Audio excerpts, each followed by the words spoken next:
You're listening to a podcast from 702 and Cape Talk. 702 and Cape Talk. The Naked Scientist.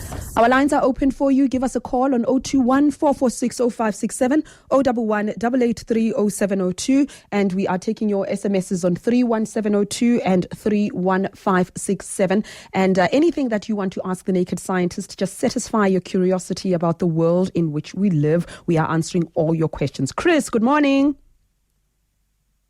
Morning, Rudy. Thank you so very much. I have an email here. Somebody wants to know, does the intensity, they've put the word intensity in inverted commas, of the sun have any influence on the level of water evaporation?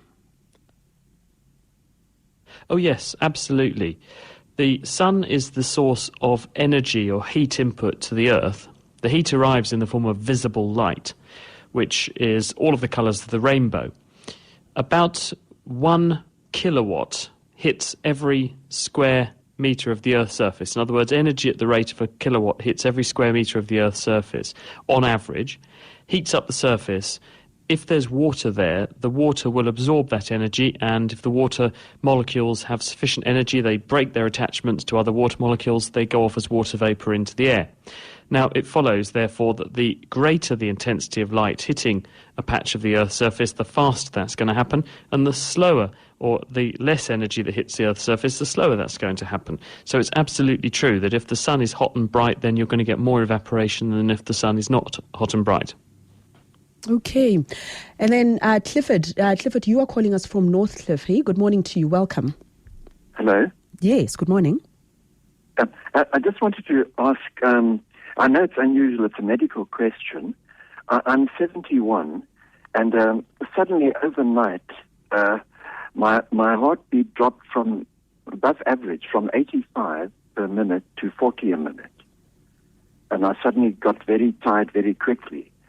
And my GP's never heard of this happening. I wonder if Chris can give me an answer for this. Hello? Hello, Clifford. If you detect sudden changes in the way in which your heartbeat works, whether it's beating irregularly or whether it's suddenly become very slow, this definitely needs investigation. It could be nothing, but on the other hand, sometimes the conducting system that conveys the rhythm, which arises from what's called your sinoatrial node and conducts it via your atrioventricular node, the rest of the heart muscle, to keep everything beating at the right rate. If that pathway is interrupted and your heartbeat isn't channeled correctly across the heart, then it can revert to what's called a myogenic rhythm or ventricular escape rhythm. And this is where the ventricles just beat away at their own intrinsic rate, which is slower than the normal heartbeat, and it's about 40 beats a minute.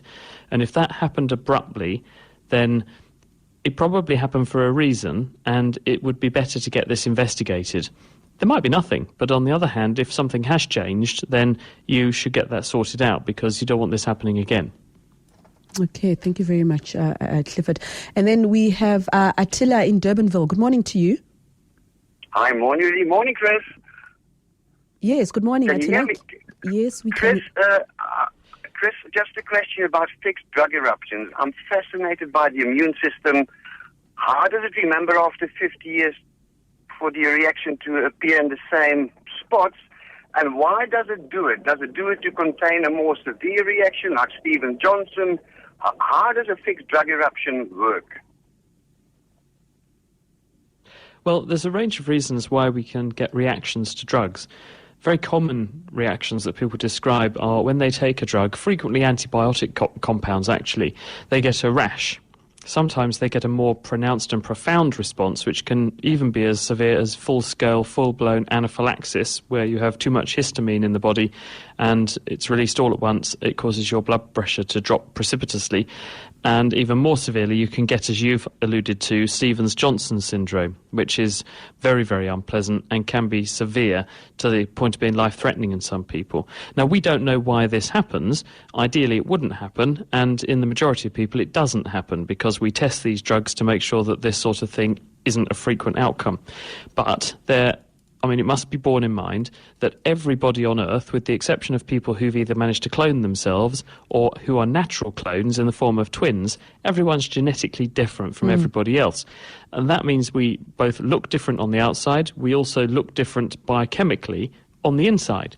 And therefore, there's always a risk with any drug and any chemical you put into your body of what is called an idiosyncratic drug reaction. And this is where, for no good reason other than you are different from the next person, your body reacts in some unpredicted way to you taking something inside your body, whether that's a drug, some kind of food stuff, or a reaction to some other chemical present in the environment. Frequently, I mean, if this is something which is innate to your immune system or it's an innate response that's already there in your body from the get-go, it doesn't matter whether 10 years, 20 years or even 50 years elapses. As soon as the substance that triggers that reaction is represented to the body, then it can come back. If it's your immune system doing it, often there's an escalation. The more you're exposed to the chemical, the worse the reaction becomes, which is why if we see someone in the hospital who has, when we give them a dose of certain antibiotics or classes of antibiotics, a rash, for example, we try and avoid giving them that antibiotic again, because the chances are the next time it might be a rash plus an even more severe reaction. Brian, John, Jackie, I see your calls coming to you in a moment. 702 and Cape Talk. The Naked Scientist. Yes, let's go to Brian in Somerset West. Good morning. Good morning, Reddy. Good morning, Chris. My question is, we've discussed the past few weeks that water freezes and then causes failure of its container. If you were to put water with no air around it into a container, say 1 liter, and you put it into a container, reinforced steel, 10 centimeters thick, and you started freezing it, would it prevent expansion? And would the expansion then, the lack of expansion, prevent the freezing? Or would the vessel fail irrespective of how thick the vessel is? Hi, Brian. Well, I think what's going to happen here is if you look at any road surface in a country where you get freezing and you look at the cracks in concrete, the evidence is that water is extremely good at getting into little cracks, and then when the temperature drops, the water is extremely good at freezing and causing those cracks to become big holes and potholes. The roads in Britain are testimony to that one. I understand what you're saying when you say if we make a very big container and make it extremely strong, would the container therefore prevent the water becoming liquid? Well, certainly it would slow down the process.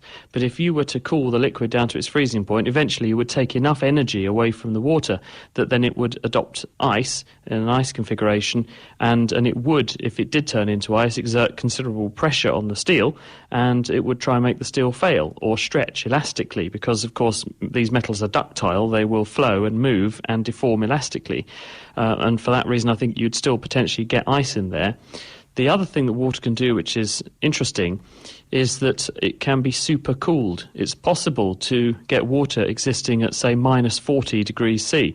If you have nice, pure water on a very smooth surface or in a droplet with nothing in the droplet for water crystals to start to form, no nidus for nucleation, then you can actually get water sitting there quite happily as a liquid at minus 40, but as soon as it hits something hard, irregular, and perhaps even another ice crystal or a defect in the surface, that acts as that nidus for nucleation, or a nucleation centre, starts an ice crystal forming, and then the ice grows from there. And once it starts to do that, then you can, of course, break the bottle or John, the container. Thanks very much, Brian. John in the Strand, good morning. Morning, Rudy. Morning, Chris. Chris, I guess it's more of a philosophical question, but through evolution in the natural world, the weaker species, in inverted commas, or tend to get weeded out, or at least their traits and genes aren't, as prevalent in a group. Whereas human species, we, through medical intervention, are almost keeping certain genes alive, whether they be sicknesses or syndromes, whatever. So it's almost as if, are we slowly but surely getting weaker as a species, so to speak, in your opinion? Well, certainly that over time, evolution does, as you report, remove from the population genes that do not confer a survival or a selective advantage over an individual. On the contrary, what happens is that genes that confer a benefit to an individual or population are generally enriched in that population and therefore enriched in the descendants of that population. Now, as modern humans, we're the product of evolution for many, many years from our ancient cave-dwelling ancestors. I say cave-dwelling meaning as in ancient modern humans, through to the present day. But just because we're at the situation we're now in doesn't mean we've stopped evolving. The selective pressures that we face in our modern lifestyle are quite different than those faced by our ancestors.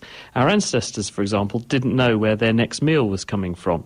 So they had genes that meant that as soon as some energy came near their body, they had a metabolism that was capable of grabbing that energy with both hands and storing it somewhere. It's called fat.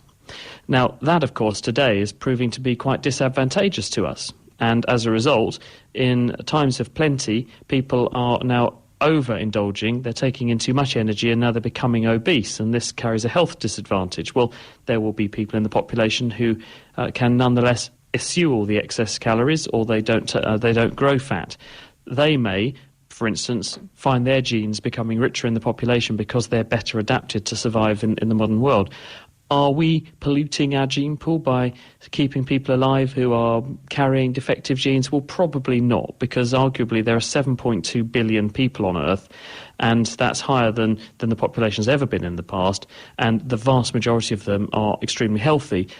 That extra little bit of genetic burden, that genetic cargo that gives you more diversity, there may be a benefit to some of those genes which in a different environment is going to downstream convert into an advantage. And what I mean by that is, if you look at the gene that causes, say, cystic fibrosis, or to take an African example, sickle cell anemia, in people who carry either of those two genes, there's a disadvantage if they have children with a person who also is a carrier of those genes, because you can have a child who has both copies of the gene being defective and therefore gets the disease. But in both cases, those diseases are extremely common in the population, or at least the gene that can cause them is very, very common in the population. So you'd say, well, why are those genes so common? They should have been deleted by evolution. In fact, if you carry sickle cell anemia, you're at much lower risk of succumbing to malaria compared to a normal person.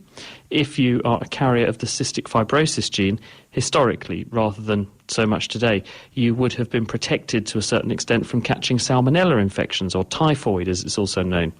So what I'm trying to say is that whilst we're increasing the diversity of the gene pool and we're keeping people alive who have certain conditions who might have been at a disadvantage historically, those genes may nonetheless downstream confer some kind of advantage, or probably won't necessarily hugely disadvantage our gene pool in the modern era. Is it Jackie who came in first? Okay, it was Jackie in Durbanville. Good morning to you, Jackie. Good morning. Yes, Jackie? Hello. Can I ask my question now? Yes, you may. All right. If I were to put a glass of water out on my balcony when there's a full moon, would the water become energized or changed in any way if I drank it? Hi, Jackie.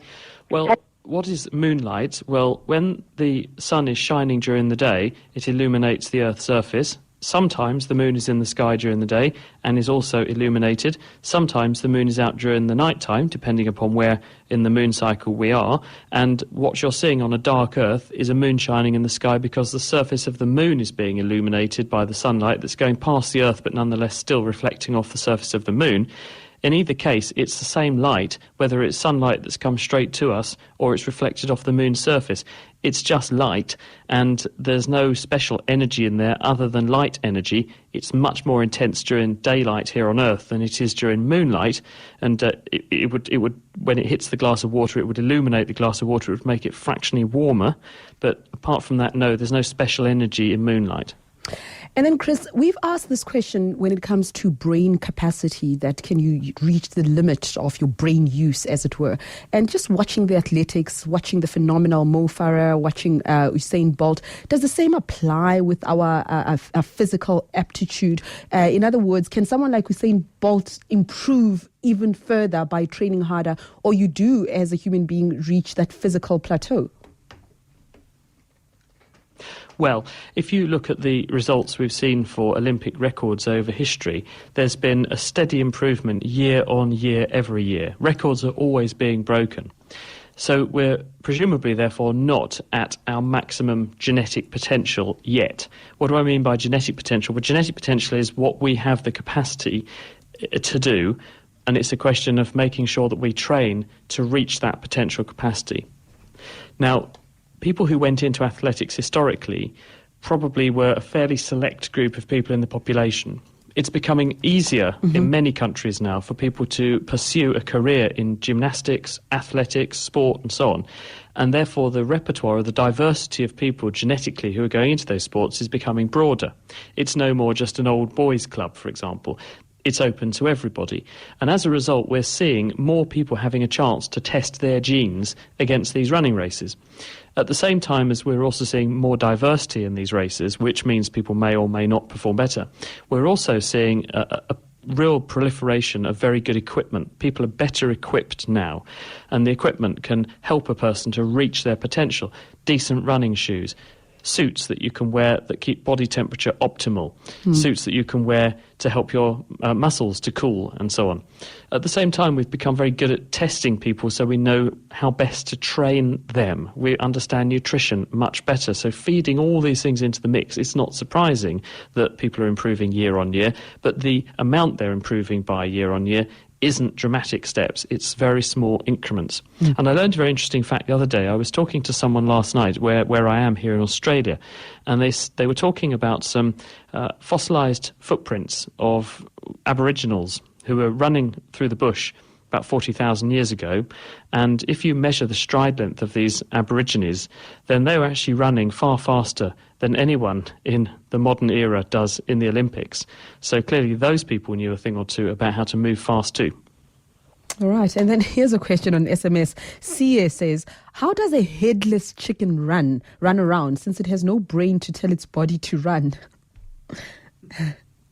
Well, you see, this is actually based on fact, because there was a chicken, which I think it was on a farm in Missouri in America, and they were going to eat this chicken, and someone chopped its head off, and the chicken didn't die. And the reason that the chicken didn't die is because although chickens do have a brain, it's not a very big one, and it is mainly all the visual system. And most of the animal function, in other words, the brain parts that control, or the nervous system components that control breathing, heartbeat, that kind of thing, they're actually further down away from the head in the brain stem. And when this person chopped the head off their chicken, they didn't take those structures away. And so the chicken remained viable. And they then didn't have the nerve or the heart to kill it because it appeared to want to live so much. And so they had this thing on their farm. I'm told this might be apocryphal, but I think this is true. I've seen the reports of this. So they had this thing that lived for quite a bit longer on their farm. It had the capacity to walk and flap about. And they used to feed it with an eyedropper, squirting the food down its neck. Bit gory, I know. Yeah. But if anyone has any more data on that story, I'd love to have it, or if it does turn out to be a myth. But I do understand. I have seen a report on this, so I think it's probably true. Is it Sue in Isando? Good morning to you. Hi, Rudy. How are you? Fine. Welcome. Chris, this is a bit of a strange question. My question is, when you have a hangover, why is it that a greasy breakfast is about the only thing that makes you feel better? Don't be shy now. Good question. First of all, what's a hangover? Well, when you get a hangover, you've poisoned yourself with alcohol. When you take alcohol into your body, it does a number of things. One is that it's a diuretic. It makes you wee.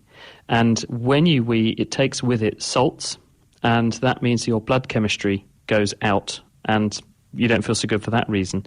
Second, the process in your liver that breaks down alcohol and detoxifies it also consumes a raw material that you need to break down various complicated sugars to release sugar into the bloodstream.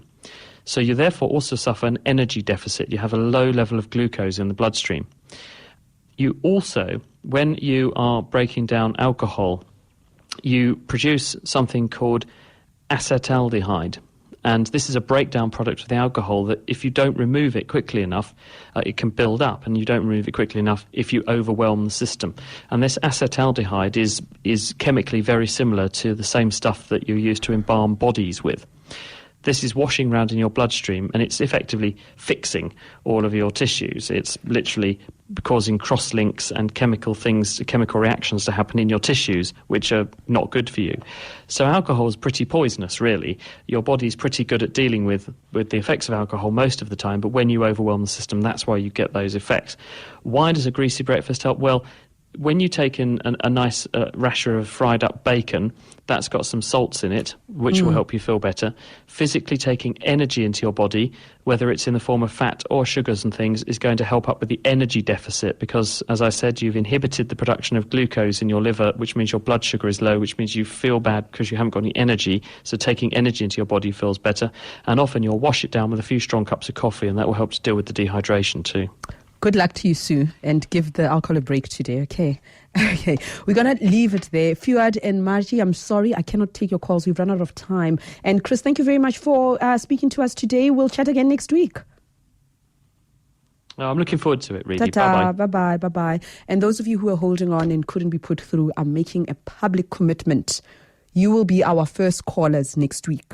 We're going to take your calls now or your email addresses, and we are going to phone you next week at 9:30. Deal?